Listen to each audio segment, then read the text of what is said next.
Donc, bienvenue à notre première leçon de Bootstrap. Donc, ce qu'on va étudier dans ces blocs verts de programmation, c'est la science des données.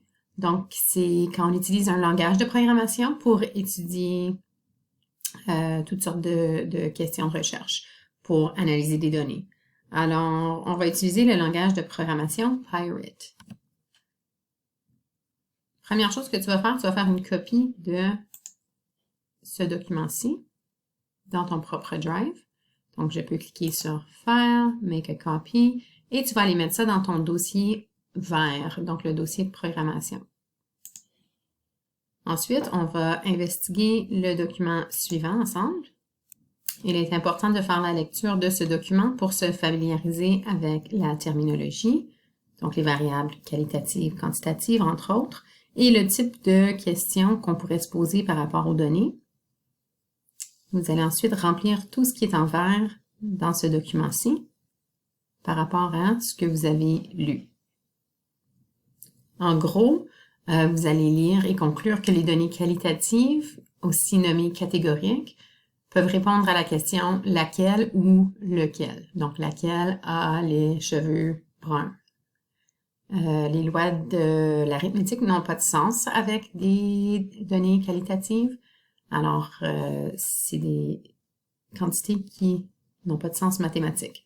Une donnée quantitative peut répondre à la question « combien ». Donc, combien de personnes ont les cheveux bruns? 15. Donc, le nombre de personnes serait quantitatif. Et dans ce cas-ci, on peut appliquer les lois de l'arithmétique, on peut trouver le plus grand, la moyenne, ainsi de suite.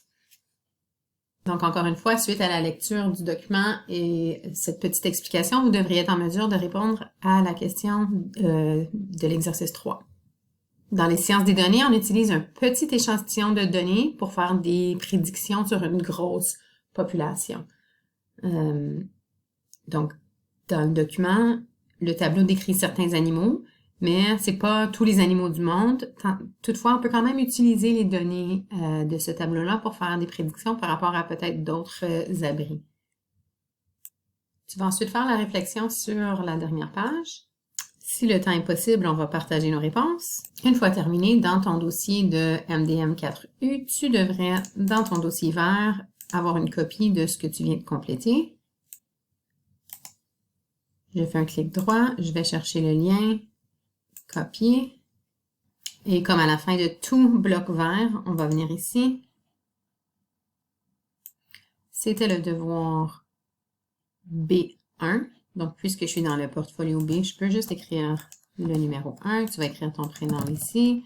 Ensuite, tu vas coller le lien. Ici, c'est un lien vers un fichier dans mon dossier. Ça, ce n'est pas pertinent pour aujourd'hui. Et on va cliquer sur « Remettre ».